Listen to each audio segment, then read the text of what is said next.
गुरुर्ब्रह्मा गुरुर्विष्णु गुरुर्देवो महेश्वरः गुरु साक्षात् परब्रह्मा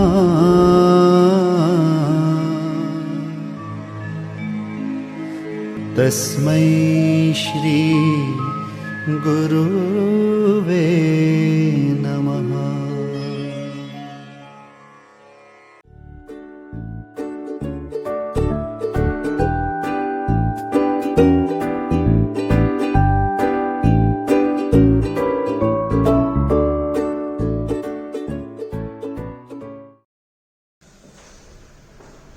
Hey everyone, this is Rohit, back with the next part for OCM class 11 commerce.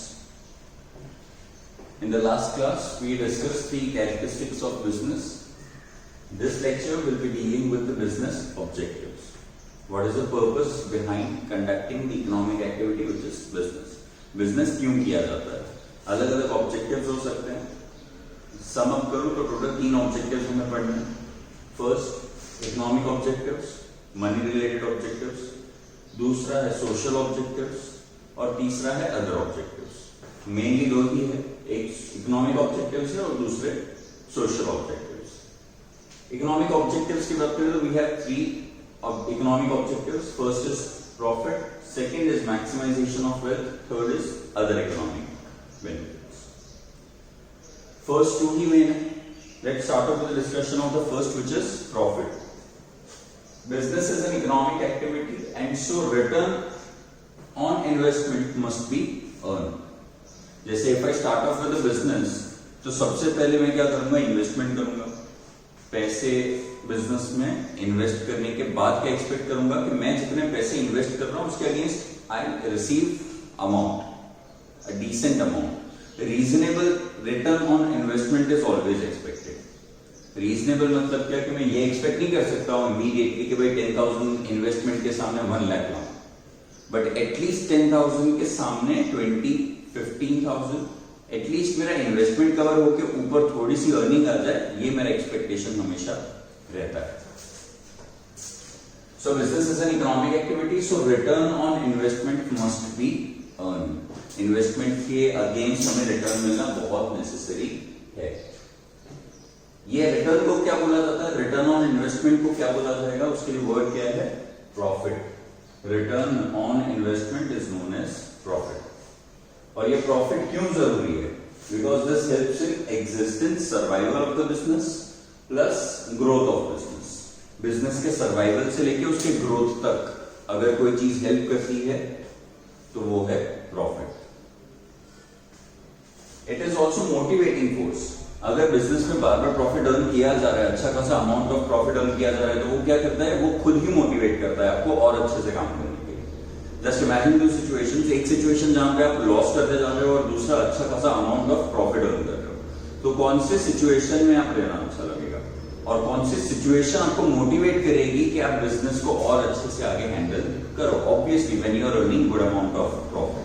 तो ये मोटिवेटिंग फोर्स है. प्लस हमने पहले पढ़ लिया ऑलरेडी के बैरोमीटर ऑफ एफिशिएंसी. बिजनेस कितना अच्छा कर रहा है, कितना खराब कर रहा है, कैसे पता चलेगा? प्रॉफिट के बेसिस पे.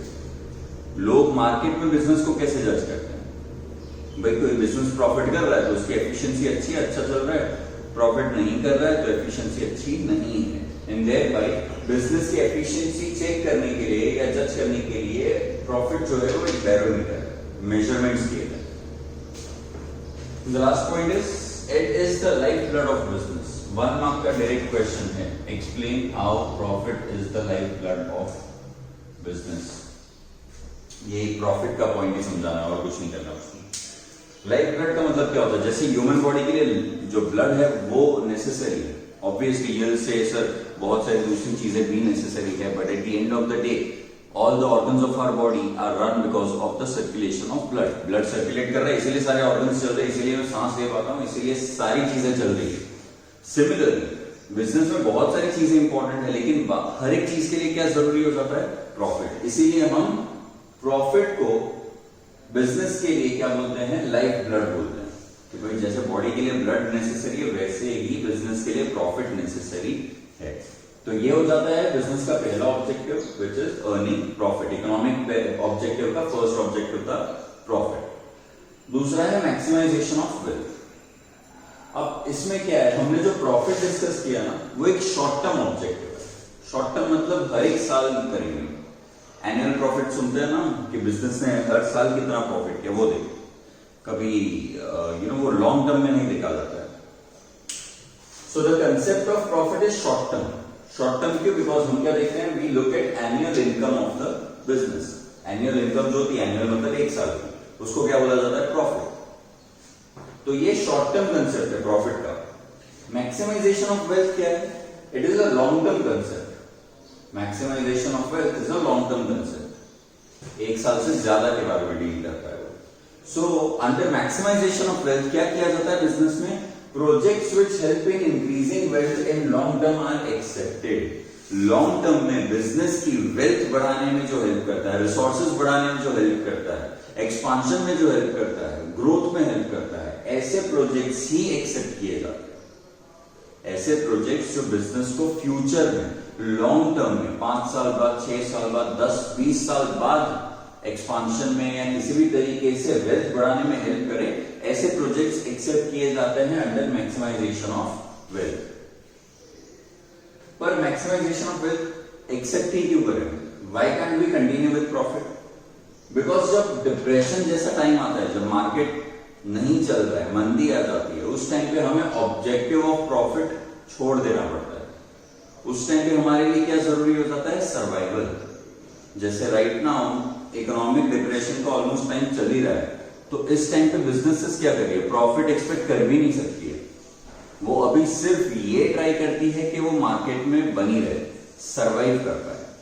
सो survival is important right now. और सर्वाइवल के टाइम पे आपको ऑब्जेक्टिव ऑफ प्रॉफिट ने मैक्सिमाइजेशन ऑफ वेल्थ हेल्प करता है। अभी के टाइम पे जिस बिजनेस ने सर्वाइव कर लिया, उसको फ्यूचर लॉन्ग टर्म में वेल्थ बढ़ाने में काफी ज्यादा हेल्प मिलेगी। भले अभी लॉस हो रहा है, पर अगर लॉस के साथ भी सर्वाइव कर जाती है बिजनेस ऐसे डिप्रेशन जैसे टाइम में, तो मैक्सिमाइजेशन ऑफ वेल्थ आपको हेल्प करेगा। उस टाइम पे आपको objective of profit has to be given up. उस टाइम में प्रॉफिट का सोच ही नहीं सकते। So the last point is, during times like depression, the objective of profit has to be given up. And the last one is other economic objectives. सिर्फ example से पढ़ने, इन दोनों के सिवाय क्या क्या और इकोनॉमिक ऑब्जेक्टिव्स में आ सकते हैं? Development of business, expansion of market. जैसे अभी मैं बिजनेस सूरत में चलाता हूं, तो मेरा मार्केट सूरत है, तो मैं ट्राई करूंगा कुछ सालों में मेरा मार्केट एक्सपांड करे, मेरे प्रोडक्ट सिर्फ सूरत के लोग नहीं, बॉम्बे में भी बाई हो, ऑल ओवर इंडिया बाई हो। फ्यूचर में हो सकता है मैं ट्राई करूं कि इंडिया के बाहर एक्सपोर्ट भी करूं। तो ये हो क्या हो रहा है? एक्सपांशन ऑफ मार्केट हो रहा है। तो वो भी एक इकोनॉमिक ऑब्जेक्टिव है। इसके साथ साथ best utilization of resources also an economic objective. आपके पास जो अवेलेबल रिसोर्स है उसका बेस्ट यूज करो, that is also an objective of business. Plus use of modern technology. Market में जो लेटेस्ट टेक्नोलॉजी आती है, मुझे वो मेरे बिजनेस में चाहिए। अगर ये मेरा ऑब्जेक्टिव है, तो वो भी एक इकोनॉमिक ऑब्जेक्टिव ही होता है। And many more. ये कुछ एग्जांपल्स टेक्स्ट बुक में जो दिए थे वो डिस्कस किए। इसके सिवाय बहुत सारे ऐसे इकोनॉमिक ऑब्जेक्टिव्स हो सकते हैं other than profit and maximization of wealth. So we are done with the first classification of business objective, which is economic objective, जिसके अंदर profit, maximization of wealth and other economic objectives हमने पढ़ लिया। I hope you are clear with it. Stay tuned for the next part, in which we will be discussing social objectives and different types of social objectives of a business. Thank you so much.